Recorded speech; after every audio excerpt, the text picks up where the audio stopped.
Great. All right, Ian, the floor is yours, and you let me know. I'll go ahead and bring up your intro slide, and you just let me know when you would like me to move through it. Hello, everyone. My name's Ian Yee with Janus Youth Programs. I'm the Safety and Facilities Coordinator for Janus. I've been with the company for about 18 years now in a variety of roles. And I'll spend some time later talking about the different roles that we have. But I've had some experience with direct care as well as our administrative facilities, and I'm currently in a human resource role here. The thing that brought me to Janus was a desire to help others. So I started looking at nonprofits that have missions and activities, I guess. I don't know how to describe it. Activities that seemed like something that I was able to do and interested in supporting. And then I just applied to a bunch, and Janus was one that I interviewed with and was hired on. And after working as a substitute for a number of years, realized that I really enjoyed the work and wanted to continue doing it in a more direct way. And here I am. So I wanted to spend some time covering a couple of topics today. So next slide. Just going to go over a brief overview of the company, talk about opportunities that we have, then talk about stuff that we look for at Janus. And when I say we look for at Janus, I mean that very broadly. And after I go over the overview, I think you'll understand why I say that, because we have a large number of hiring managers, supervisors, directors. So their practices are all going to be similar, but there is definitely variation between programs and things that are done differently during interview processes and hiring processes. But I can outline like a general idea of that. And then I'll spend some time talking about successful applications. And then the end of my slides has some contact information if you'd like to reach out to me or our HR department for more information or anything along those lines. My goal is to, after the overview, to open it up for some questions, because I'm not going to have time, I think, to talk robustly about each individual program. So I'll generally do like an overview of the types of programs that we have. But if there is one that really resonates, I can spend some more time talking about it or clarifying some information around it. And then we'll spend some time talking about the opportunities that are currently available. I do want to emphasize that our organization hires and changes positions fairly often, so there's always new opportunities and programs opening up positions, things like that. Okay, next slide, please. So Janus Youth Programs has been around since the early 70s. We create paths to success by partnering with youth, families, and community. That's our mission statement. Very broad, intentionally so. We serve a huge array of different populations. The only unifying factor is that they're all youth focused. We have done everything from residential care for adolescents struggling with homelessness and drug abuse. The main thing that I would say is that we provide opportunities for youth to empower themselves to be successful in the community. Currently, most of our programs focus on homeless and runaway youth and the risks that they encounter. Although the main focus for our programs tends to be providing shelters for them so that they can focus on whatever it is that they need. We do work in conjunction with the homeless youth continuum in the Portland metro area and Vancouver metro area. So we are interacting with a lot of government agencies and other nonprofits like ours to provide services and make sure that we're connecting youth with services that are appropriate for them. One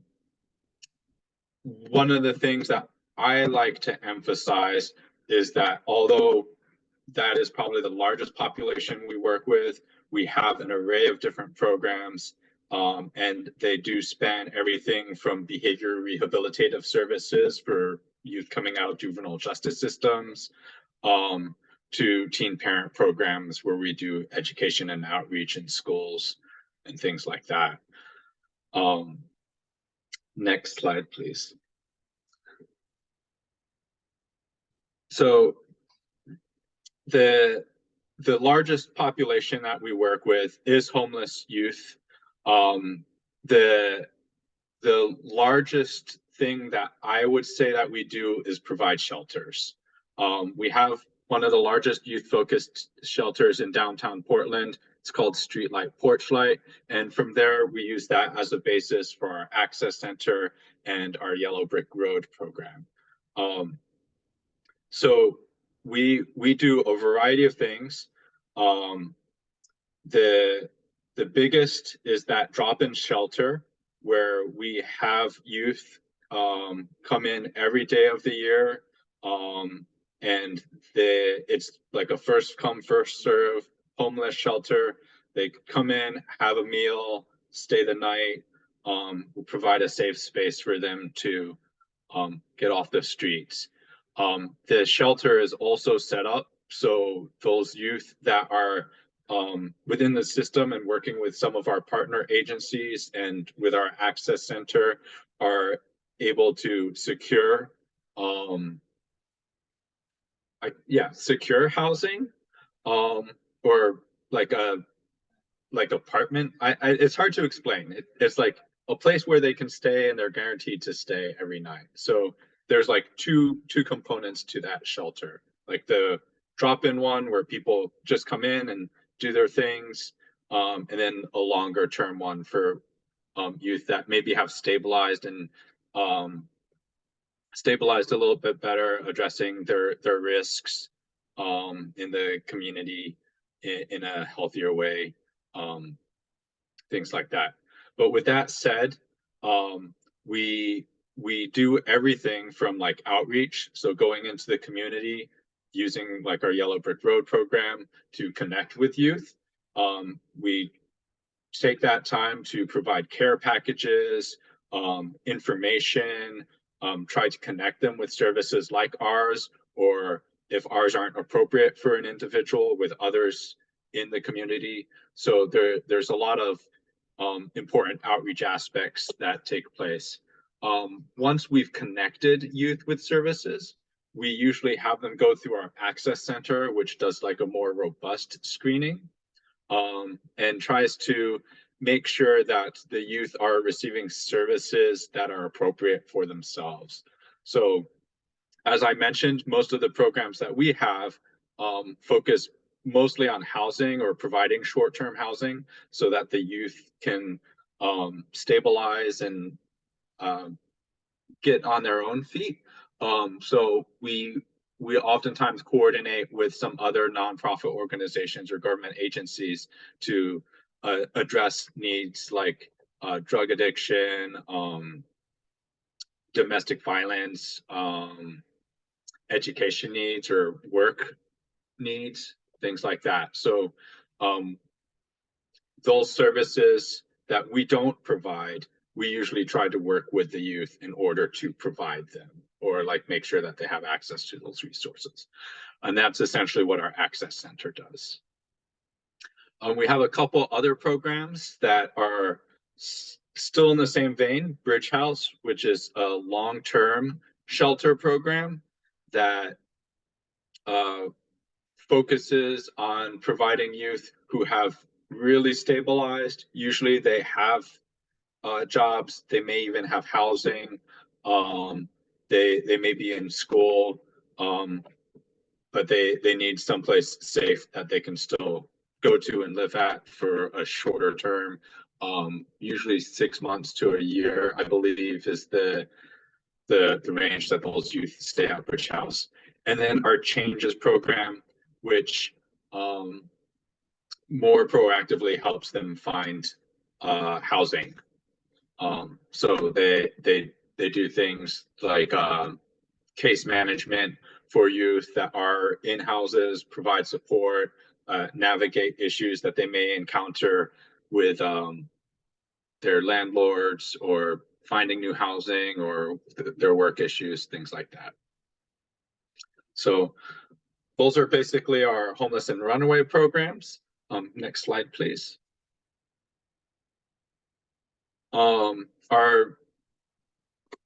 Our programs in Washington are very similar. We have a short-term shelter called Oak Bridge Youth Shelter, which focuses on providing homeless and runaway shelter for youth that basically have nowhere else to go. So the government, police, DSHS,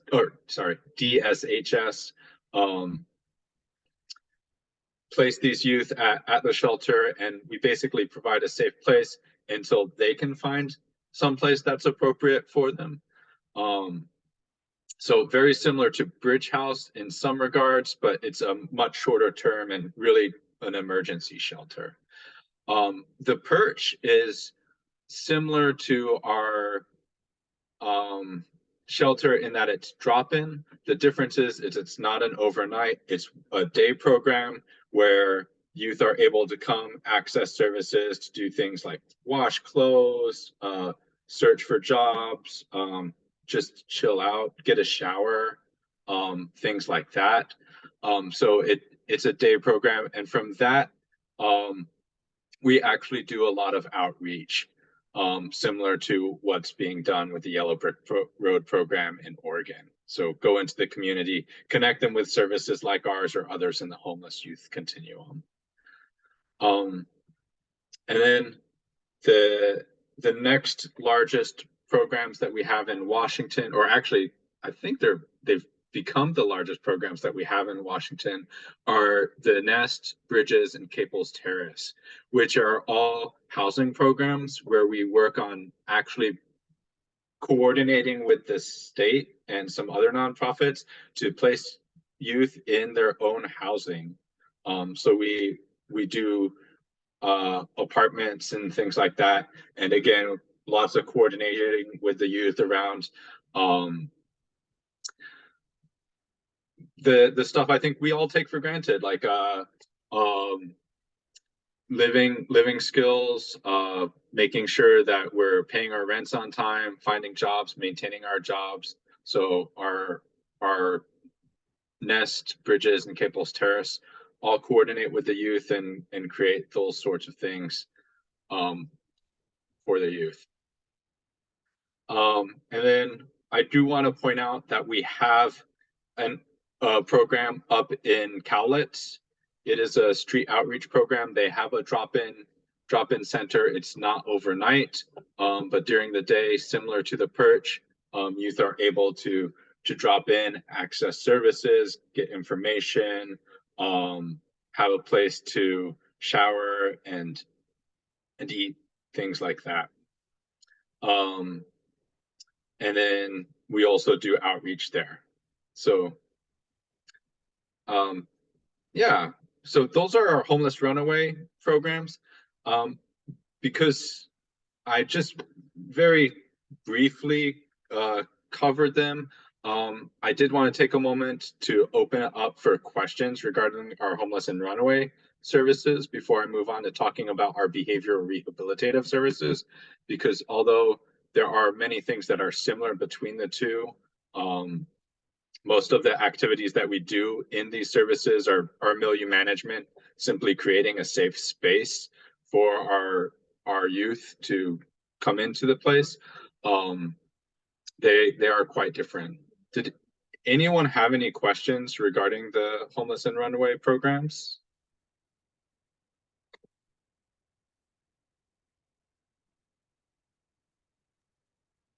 All the programs are in any of the programs in Clackamas County?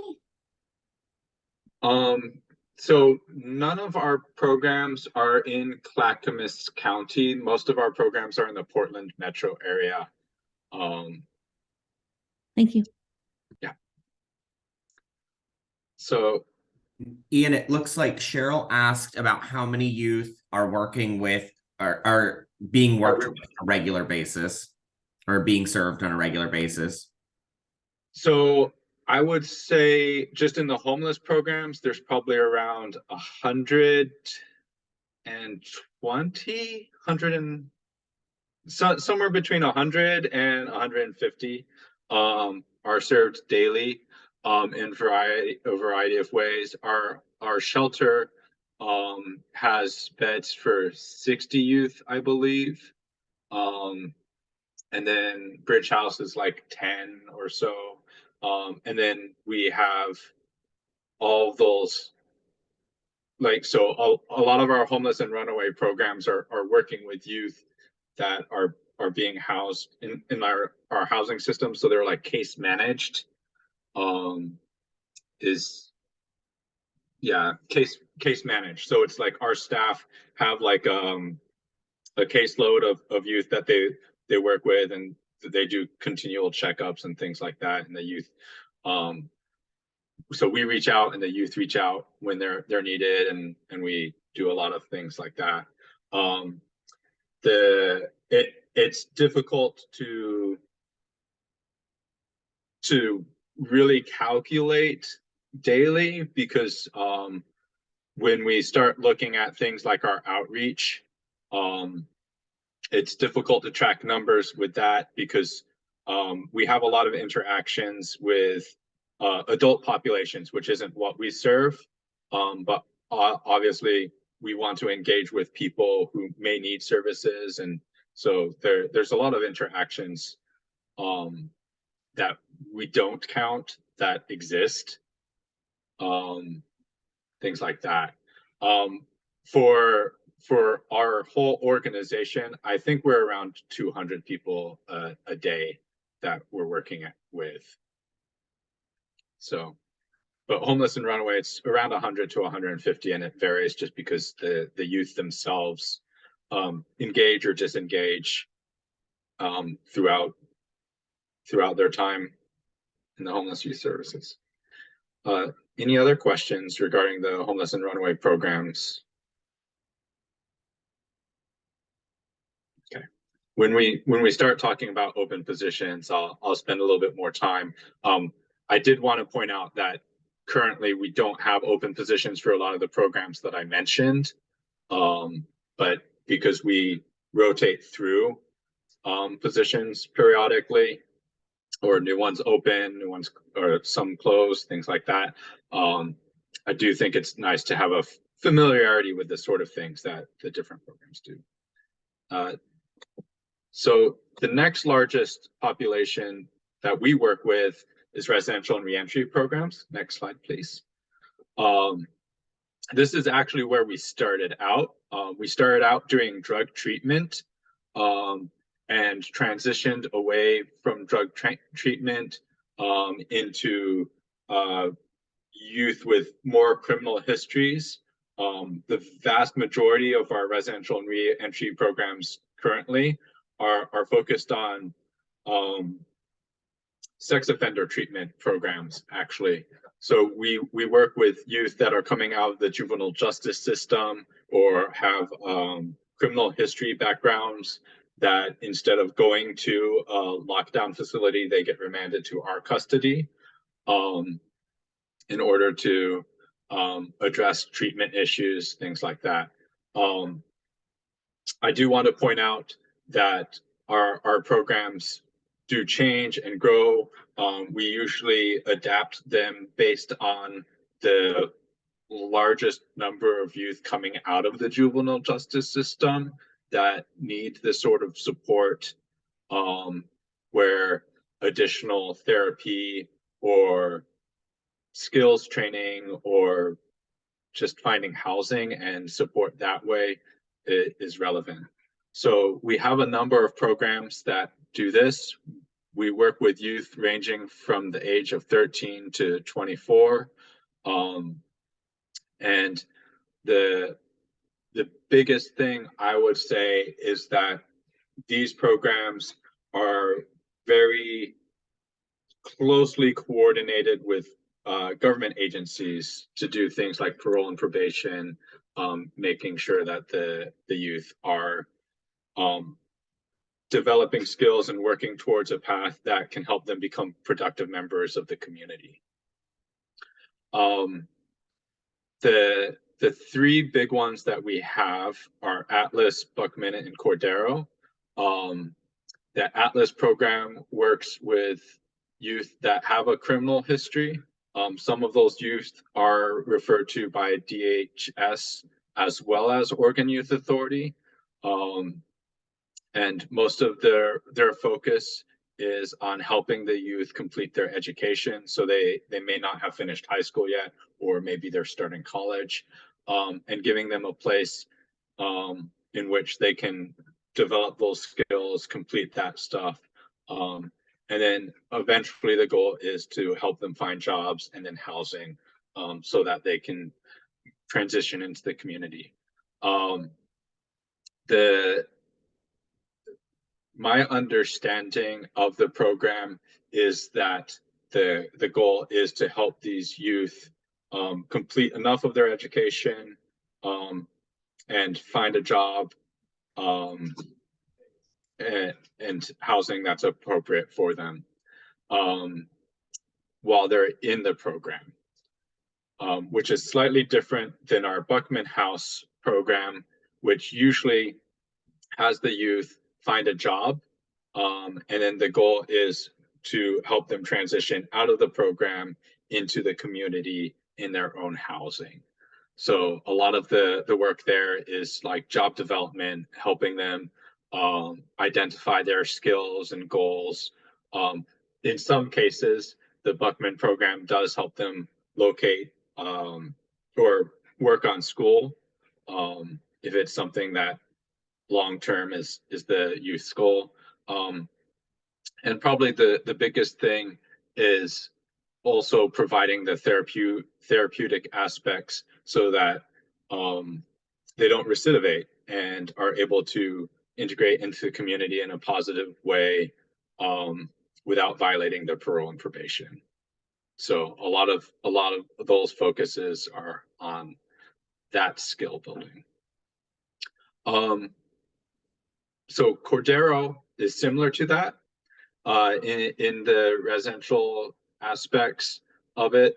They work with a younger population, and most of their goal is focused on the therapeutic aspects. So they're really working on developing the skills, both social and living, to help the youth become successful members of the community. They are oftentimes placed in that program instead of going into a lockdown facility, and a lot of the focus there actually tends to be on the therapeutic aspects related to the youth's family. So trying to connect or reconnect the youth with their family, and ideally transitioning them back to their family environment, but also when that's not possible, preparing them so that they can go into the community on their own and thrive on their own. And then we have the Hope Partnership, which is a program that we work with in Woodburn through the McLaren Youth Correctional Facility. It is very similar to a volunteer program.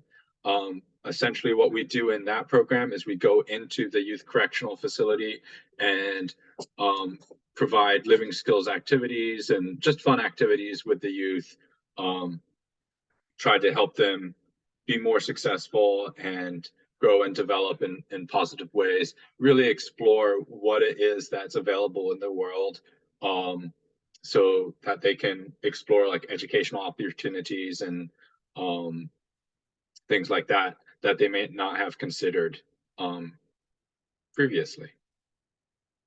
Okay. Most of our residential programs are very milieu oriented.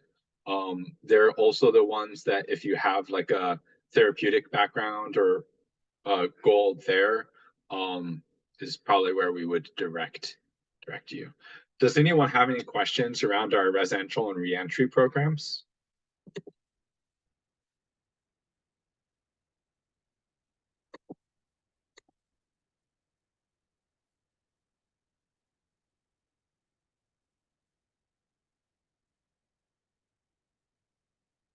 Okay, then I am going to move on to talking about our teen parent programs, which unfortunately I know the least about. The next slide, please. We have Insights teen parent programs, which is case manager based programs, meaning that all of our teen parent staff basically have a caseload of youth that they work with to try to connect with services and do various things. And we have a variety of programs that do this. I think the one that people tend to be most familiar with are our teen parent programs that go into schools and provide information. We talk about domestic violence. We talk about child development. We talk about parent education. We talk about sex education stuff as it relates to being a teen parent. So a lot of information that we do and provide at various schools. Most of that is targeted towards young parents. I think I need to reframe it because it's young parents, because we've expanded into up to like 25, I believe, as well. But most of the stuff that we do with them is actually very similar to the other programs that address homeless and runaway youth in terms of placing them in housing, except for the advocacy is around addressing the needs that a teen parent may have, which unfortunately does mean that it could be drug and alcohol issues, it could be housing issues. For anyone who's a parent out there, you can imagine how difficult being a parent is with other barriers. So a lot of the work that we do is assisting these youth with addressing those barriers, as well as helping them be the best parents that they possibly can be. The goal is to help them have better futures for themselves, and obviously to provide better futures for their children. So the biggest programs that we have are listed here. There are a couple that I've missed, but whenever you see a posting for one of our teen parent programs, you can have a general idea of the sort of focus that program does. So for example, like our ECHO program works with youth that are in foster care exclusively, whereas like our Home Safe, Happy, and Family First programs address housing concerns, whether it's homelessness or placing them in short-term or long-term housing, or navigating those risks, things like that. Does anyone have any questions regarding our young parent programs?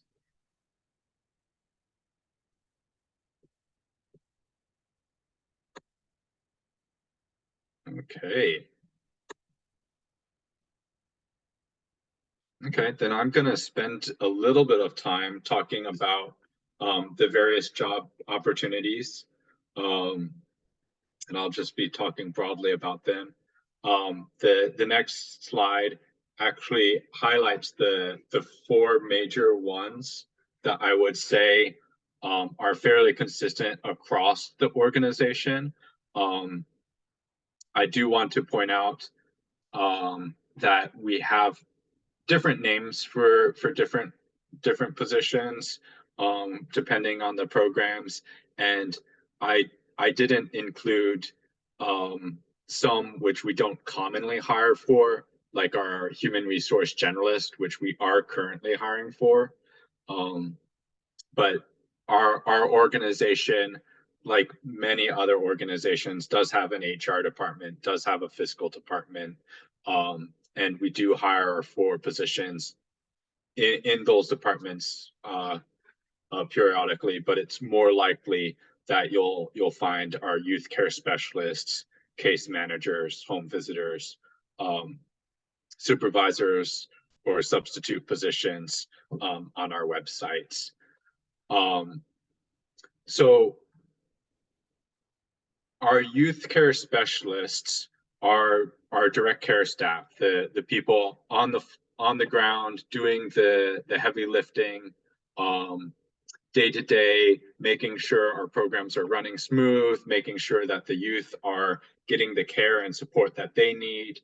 And generally, across all of our programs, the youth care specialists or residential advocates or care and support specialists, whatever they're called, do very similar things. The most basic thing is like a milieu management, making sure that the youth are in a safe space. So like the place is clean, they're being fed, they're getting the support that they need. If someone's doing something that's not within the program, that they're being redirected and supported into doing the correct things. These are the people who make sure that like chores are done, that people are developing their skills through skills training. They're oftentimes the one helping like find jobs, stuff like that. The next position that I'm going to talk about is case managers and home visitors. Those are similar to the youth care specialists in that they will oftentimes step in and provide that support as needed. But their main focus is actually helping the youth figure out where and how exactly they want to navigate through our programs. So they're the case managers and home visitors are the people in our organization that work most with outside organizations. As I had mentioned with the homeless youth services, that we work as part of the homeless youth continuum in the Portland and Vancouver metro area. So they're the ones who are going to like support and coordinate those tasks. They're the ones who are going to help advocate with the youth, with their parole and probation officers. And they're the ones who are going to help the youth really discover what it is that they're trying to achieve and navigate that path in our organization, and hopefully provide the support so the youth can do that on their own when they exit our programs. Oftentimes, they're also the ones that our youth are expected to go to when they have any issues or concerns that aren't able to be addressed in the program, so that we can help them find the appropriate resources. And then the next position that we are oftentimes hiring for are supervisors. These are the ones that coordinate the running of the programs. They're usually the ones in charge of developing and looking at our program structures. Most of our no, I don't know for sure. Most of our programs are evidence-based, and all of them use a variety of different models depending on what they're trying to achieve. So having a familiarity with trauma-supported care, behavioral rehabilitative methods like DBT or cognitive behavioral therapy, motivational interviewing, things like that. Many of our programs utilize and incorporate different therapeutic models into their structure to better provide care for the youth. And our supervisors are the ones that essentially develop those programs and work with creating that sort of healthy environment in which the youth can thrive. With that said, they oftentimes are in charge of the facilities, and in many cases, grant writing and fund management, and working at a higher level with the different organizations that we work with to make sure that we are coordinating as well as we can. And then the last position that I want to really focus on is the substitute youth care specialist. This is actually how I started at Janus. It is our most entry-level position, but they're probably the most appreciated by the youth care specialists at our sites, because these are the staff that cover shifts when someone calls in sick or takes a vacation. And their work is very similar to the youth care specialist, with the flexibility of being on call or called at different times and being able to pick up shifts at odd hours and things like that. So those are our main positions that we have. I do want to emphasize that there's a lot of variety. Does anyone have any questions regarding any of the positions?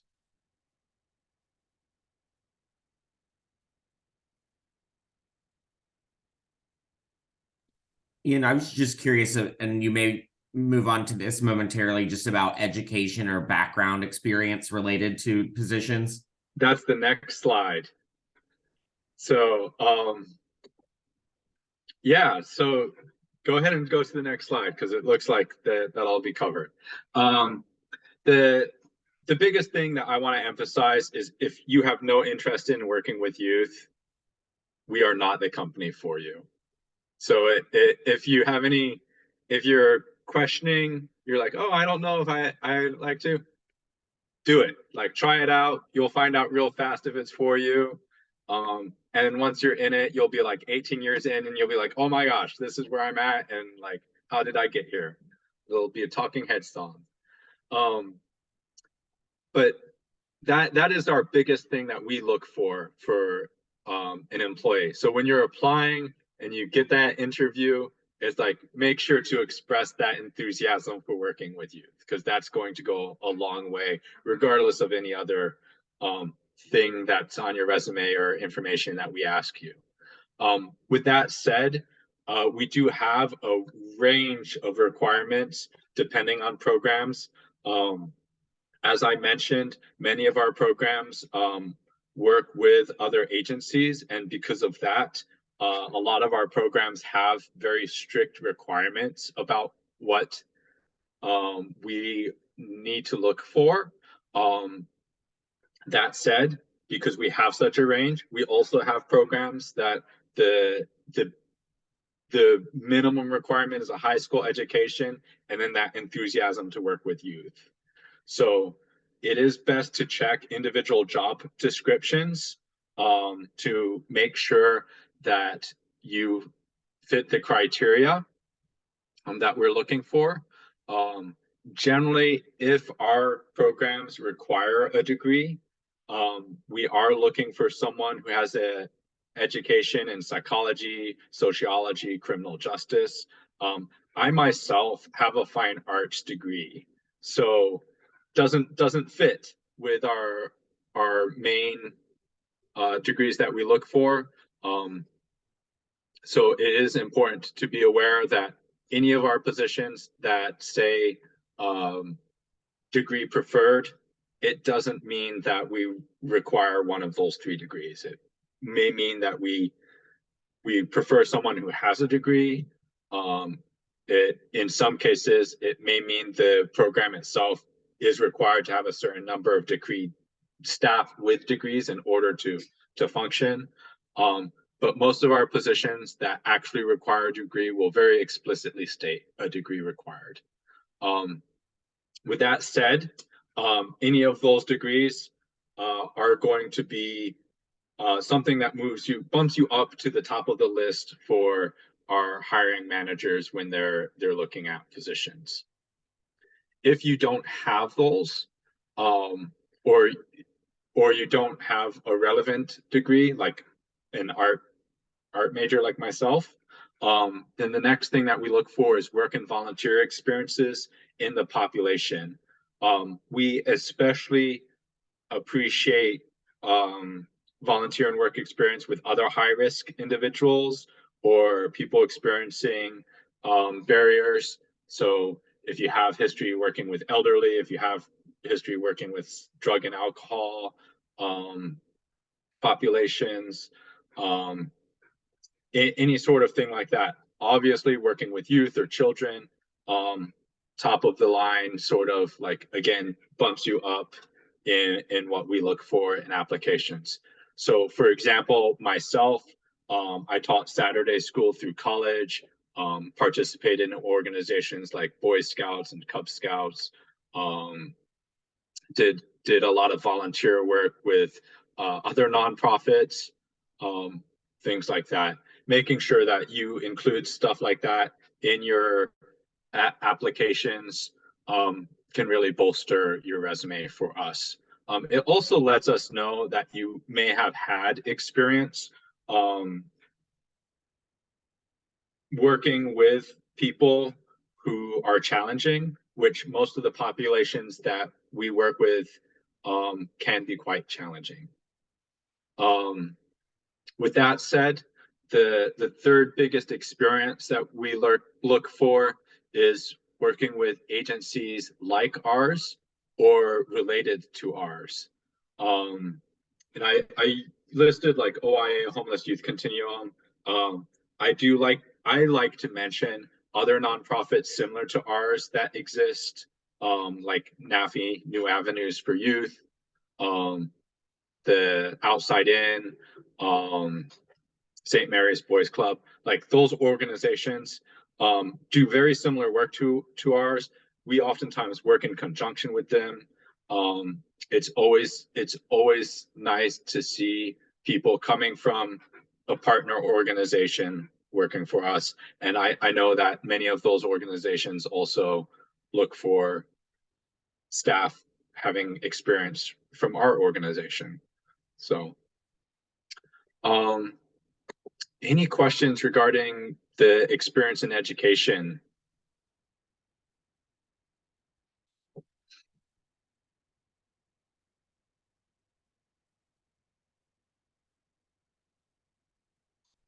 I think the biggest thing that I like to emphasize, and I feel this holds true across like any jobs that you're searching for, is that most employers are going to identify the education and experience that they're looking for in their job description that they have posted. And we definitely do that. If you read through one of our job descriptions and the description is talking about using motivational interviewing to like support the youth in a structured environment, and you walk into the interview and you have no idea what motivational interviewing is, it's going to be a barrier. It may not be the worst one, but it is good to like pay attention to at least how our jobs are framed, because we oftentimes identify like those needs and educational requirements, and we oftentimes identify the therapeutic models that we're using in a program, and even just having a baseline familiarity can help you relate to it. And I know for myself, when I applied, I had absolutely no idea about any therapeutic model because I did not take any psychology courses in college, right? So I went in and walked in fairly blind, but I did check some of those things that I didn't understand prior to going in. So when they asked me about those things, I was able to relate it to some of my work experience that I had, where it's like even things like customer service is oftentimes really focused on de-escalating someone who has a problem with your company and making it so that they're happy with what's going on. And that skill is something that transfers really well into our agency, because oftentimes the youth know that we're there to support them, but they don't like what they're hearing, and figuring out how to help them understand and come to that same conclusion is super important. So anyways, next slide.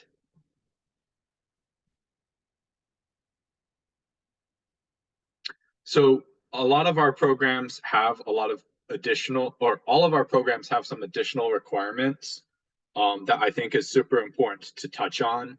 The biggest one that I think dissuades people from applying is probably the criminal history check that we have. I do like to say that we're felony friendly. However, we do a very robust criminal history check, and there are certain crimes that are generally disqualifying that are felonies. So, and unfortunately, any person-on-person crimes do disqualify applicants from working at our agency. With that said, pretty much any other crimes like fiscal things like that, we definitely look at and consider. We definitely look at how long ago crimes have happened, things like that. But every single one of our programs does have a criminal history check, and in some cases, I would say that our criminal history check is a barrier for people applying for jobs, simply because of the time that it takes for people to clear. On average, I would say that the average person takes 2 weeks to clear from a criminal history check at our organization. But I know that depending on circumstances and things like that, it can take a month or a couple of months for a person to clear. So I do think that one's a very important one to be aware of.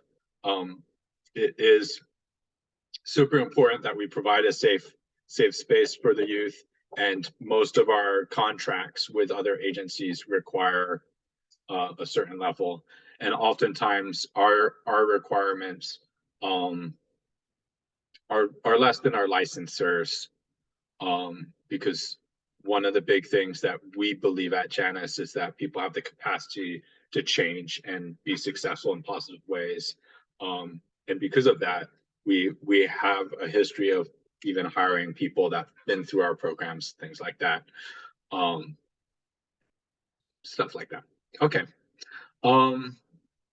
The other big requirement that I think is super important to emphasize is we're all mandatory reporters. If you're not familiar with what a mandatory reporter is, it's basically the requirement for a person in a care position to let government agencies know that someone's being abused or neglected or harmed in some way, so that they can get the care and support that they need to have that sort of thing stop. Many of our programs require first aid and CPR. And as I said earlier, we always consider volunteer experience when looking at applications. I'm not going to spend time talking about our volunteer programs today, but if someone asks because they're interested, we do have some volunteer programs. The easiest way for you to explore that is to look at our site for how to help. But I do want to emphasize that your volunteer experience really does help round you out for nonprofits like mine. So make sure to include those on your resume. And then some of our programs do require driving. I know that can be a barrier for some people. Some of our programs require driving, but provide vehicles for like within the program in order to do that. So please keep that in mind when you're applying. Any questions about like our requirements or education?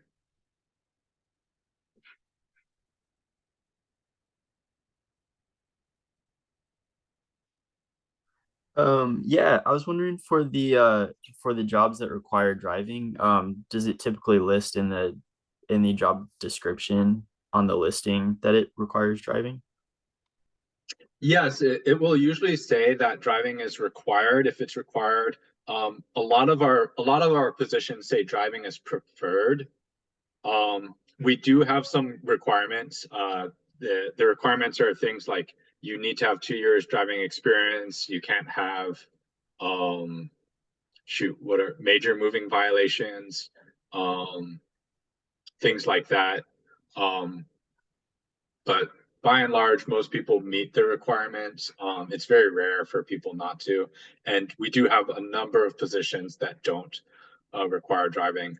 Generally, our shelter programs and residential programs are generally our shelter programs don't require driving. So like the downtown shelters, Bridge House, the Oak Bridge program.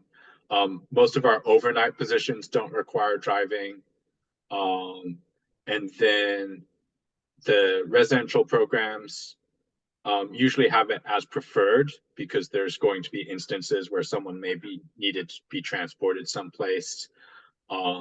And in some cases, they transport for school and jobs and things like that.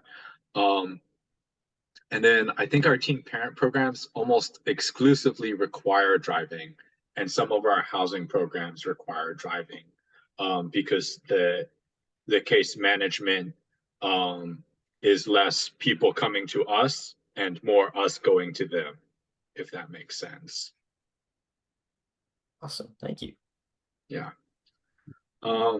Any other questions about our requirements or education? Ian, I had a quick follow-up to Cody's question. Is it, and you may have said this already, my apologies, is it driving, are people typically using personal vehicles, or are there like company vehicles that are used? That's a great question. So we have programs that have their own vehicles, and those, it is possible to drive your personal vehicle, but our preference is always to drive our company vehicles when they're available. With that said, our programs, like the teen parent programs, do not have company vehicles, and it's exclusively your personal vehicle that you're driving. The biggest difference between the programs that like really differentiates what vehicle you're using is whether or not you're transporting clients. If you're transporting clients, it's going to be in a company vehicle. Which is why the teen parent programs, they don't have a company vehicle. They don't do any transportation of clients. A lot of their services includes things like helping youth figure out how they're navigating like the bus system and stuff like that. So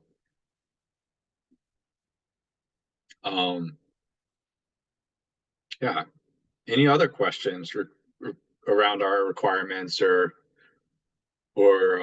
criminal history or education or anything like that?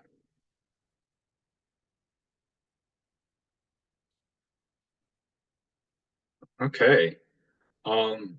So like the next slide talks about interviews and hiring processes. The big thing here is we use an online tracking system. I'm aware currently that we're in the midst of changing our HRIS system. So I am not sure how that is going to be changing in the next month or two.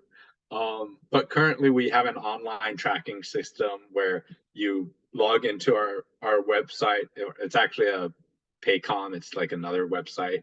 But you would access our website and apply online. The nice thing about the system is once you've applied for one of our positions, you can choose to save your information and then applying for subsequent positions can be as easy as just clicking the apply button. Although if they're vastly different positions, I might recommend updating your cover letter as appropriate. Each of our programs have their own hiring managers. So one of the things I do want to point out is that if you do apply for a position and it's something like a youth care specialist for one program,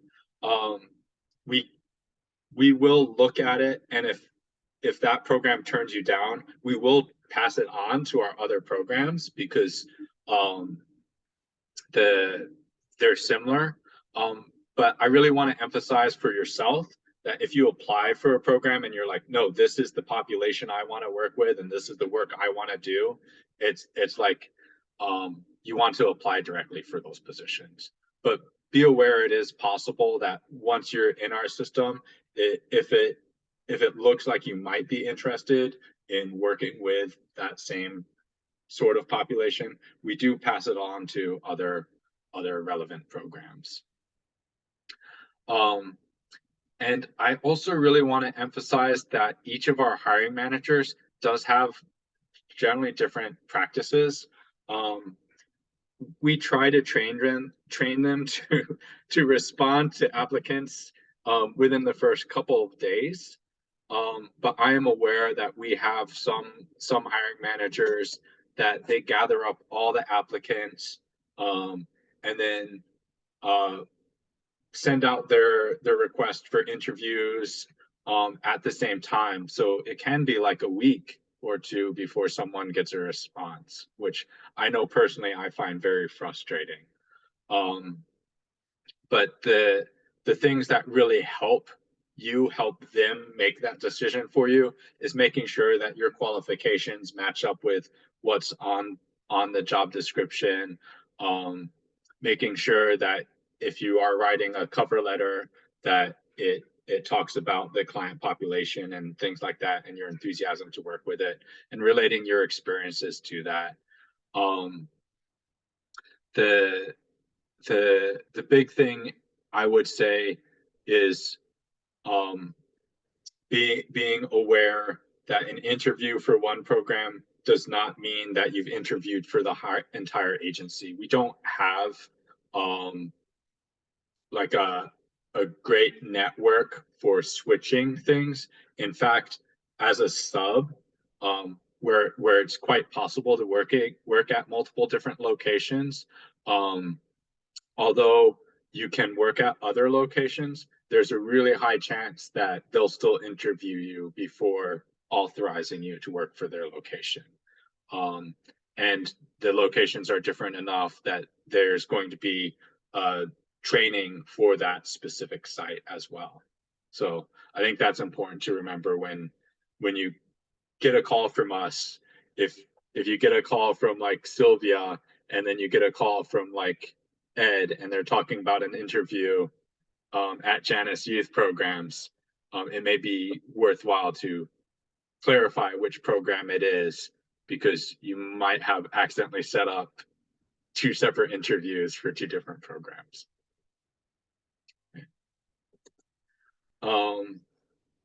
Go ahead and turn to the next slide, please.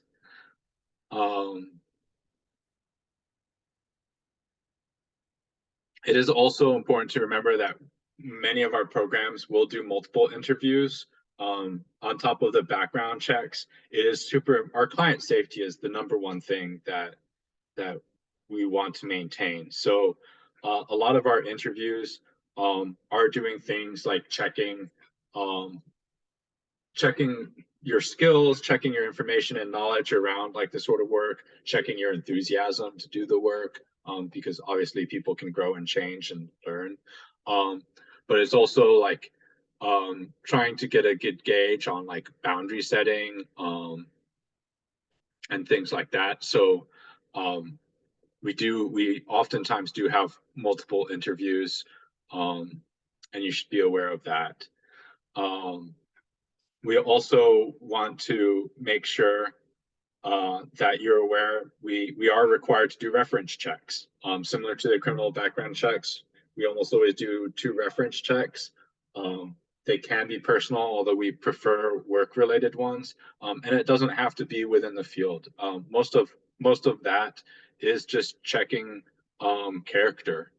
We know that criminal background histories don't paint an accurate picture for a lot of people. Like, people make mistakes, and their behaviors day to day are quite different. So having good reference checks from a past employer can be super helpful. And then the other thing that's huge, as I mentioned, like the criminal history background can be very daunting for people, because if you are informed that you're provisionally hired, but you're not able to work for 2 weeks because your background check isn't going through, that can be very stressful. Some of our programs, when they have the provisional hiring, which means you're still in the background check, but the initial background check came back positive, they're able to work while supervised at programs, and we oftentimes will try to do that. Many of our programs have a fairly robust training that is involved in helping you prepare for whatever the program is, and that can oftentimes be done while you're in that hiring process. But it is super important to be aware that not all of our programs have that provisional hiring ability. Some of the programs, even with provisional hiring, may only have like a limited amount of work available during that time period, and some programs cannot have people work until their backgrounds are completely cleared. So cool. Next slide, please. So all of this stuff that I've been talking about, for those of you interested in looking for work with Janus, really boils down to figuring out how to highlight your experiences with the program populations that we work with. So identifying that work experience that correlates. If you don't have work experience that directly correlates, figuring out what sorts of skills from your work experience that transfer and make sense. As I mentioned, customer service is one of those ones where it's like a lot of people have it and they really discount the value of being able to deal with those stressors of social interactions where someone is wanting something or demanding something. Stuff like that really makes a difference. So being able to identify that work experience, being able to identify that volunteerism. I oftentimes work with college students on their applications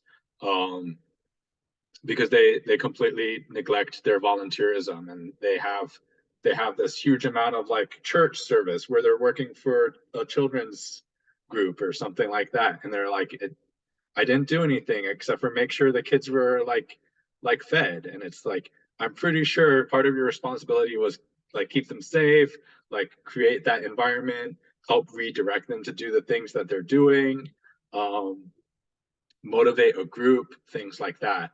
And all those experiences we want to see and know about, because that stuff really builds you up. And again, your personal experiences. The reality is the youth that we're working with have a huge array of backgrounds, and it can be difficult to connect with someone who is approaching an environment where they're just speaking very clinically, and sometimes that youth, they still need that clinical stuff, but they need to have it conveyed to them in a very layman sort of way where it relates to something that interests them. So that broad experience that you have not only helps broaden the experience that our youth have, but it is something that we value as an agency. And obviously, I cannot emphasize enough the big three degrees that we look for: psychology, sociology, criminal justice. If you have those, highlight those. Those are like, those guarantee that your resume will be looked at.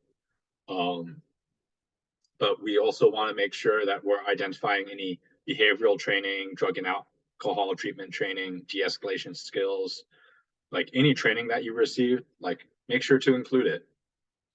And then probably the biggest thing for your own health and well-being, as well as your success at Janus, is being able to demonstrate appropriate boundaries. I will say that the turnover in our industry is really low. I think the average nationally is like 2 or 3 years. We're a little bit higher than that because we have a lot of staff that when they stay for like 18 years. But the big thing with having healthy boundaries is like we need to be able to set them with the clients. We need to be able to set them for ourselves. The job is tough in a lot of cases. That's really difficult. Seeing people who are suffering, and even when we're trying to help them, and knowing that they may still continue to suffer because of choices they're making, and understanding that we have limitations to what we're able to do. But vicarious trauma is a real thing, and it is like understanding our boundaries and being able to set those creates a healthy environment, not only in our programs, but for the youth, and oftentimes can help them grow and thrive better. I think that's all I have.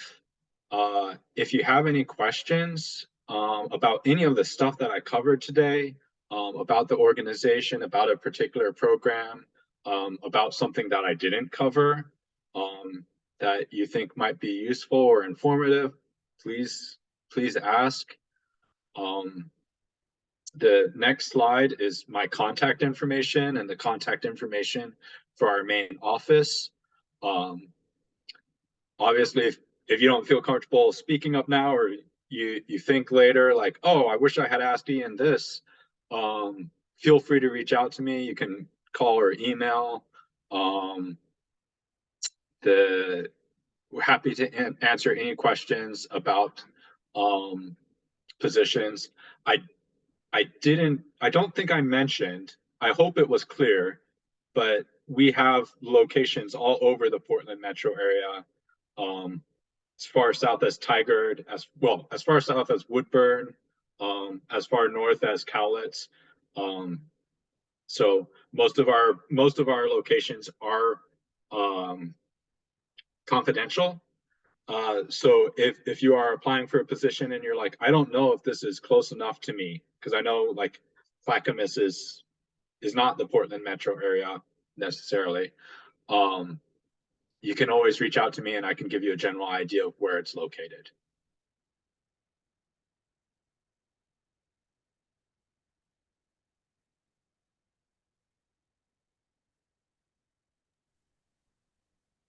And Ian, we'll if you are all right with it, I can send a copy of this presentation out to folks.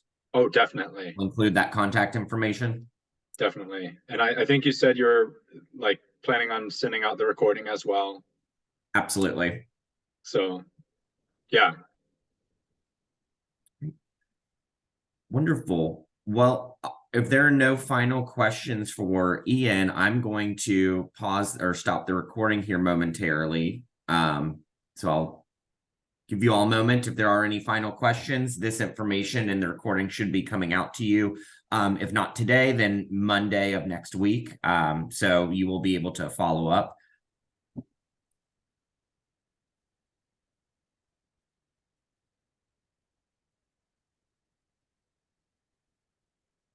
Well, thank you all for joining today. I will also include information on next month's Employer Spotlight for those who are interested, which will be the Clackamas Education Service District, and can also provide some information on Employer Spotlights taking place in January, February, and March. So thank you, everybody. Enjoy the rest of your Friday. I'm going to go ahead and quit recording and quit screen share. Thank you. Thank you.